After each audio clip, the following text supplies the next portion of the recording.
மனு யுஜிசி விதிகளை திருத்தம் செய்யப்பட்டிருப்பதற்கு முதலமைச்சர் மு க ஸ்டாலின் கண்டனத்தை தெரிவித்திருக்கிறார். துணைவேந்தர் நியமனம் தொடர்பாக கல்வித்துறை சாராதவர்கள் துணைவேந்தராக நியமிப்பது மாநில உரிமைகளுக்கு எதிரானது என்றும் பல்கலைக்கழக வேந்தருக்கு கூடுதல் அதிகாரம் அளிக்குள்ள யுஜிசியின் புதிய விதிமுறைகளை ஏற்றுக்கொள்ள இயலாது என்றும் மாநில அரசின் உரிமைகளை பறிக்கும் வகையில் பல்கலைக்கழக மானிய குழுவான யுஜிசி புதிய விதிகளில் திருத்தம் செய்து வெளியிட்டிருப்பதை ஏற்றுக்கொள்ள இயலாது என்றும் முதலமைச்சர் மு க ஸ்டாலின் கண்டனம் தெரிவித்திருக்கிறார்.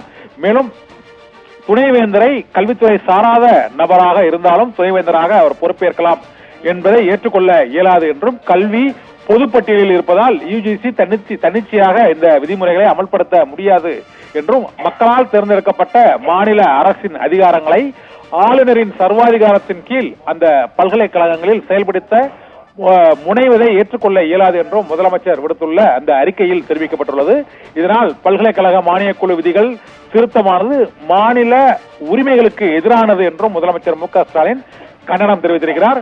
பொதுப்பட்டியலில் உள்ள கல்வியில் தன்னிச்சையாக விதிமுறைகளை திருத்த முடியாது என்றும் ஆளுநருக்கும் அதிக அதிகாரம் அளிக்கும் வகையில் அந்த துணைவேந்தரை நியமிப்பதை ஏற்றுக்கொள்ள இயலாது என்றும் முதலமைச்சர் மு க ஸ்டாலின் விடுத்துள்ள அந்த கண்டனத்தில் தெரிவிக்கப்பட்டிருக்கிறது. இதனால் யுஜிசி விதிகளை திருத்தியதை சட்ட ரீதியாகவும் தமிழக அரசின் ரீதியாகவும் அரசு ரீதியாகவும் அதை எதிர்கொள்வோம் என்றும் முதலமைச்சர் மு க ஸ்டாலின் வெளியிட்டுள்ள அந்த அறிக்கையில் தெரிவிக்கப்பட்டிருக்கிறது.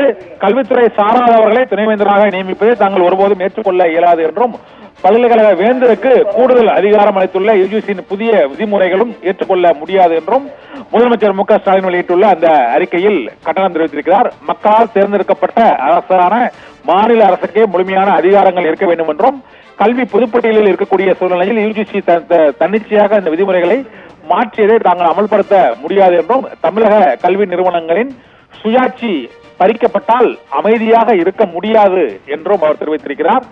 மேலும் ஆளுநருக்கு அதிக அதிகாரம் தரும் வகையில் இந்த யுஜிசி விதிமுறைகள் மாற்றப்பட்டிருப்பதை தாங்கள் ஏற்றுக்கொள்ள முடியாது என்றும் இந்த புதிய விதிகளுக்கு எதிராக சட்ட ரீதியாக தமிழக அரசு போராடும் என்றும் முதலமைச்சர் மு க ஸ்டாலின் விடுத்துள்ள அந்த கண்டன அறிக்கையில் தெரிவித்திருக்கிறார். பானு.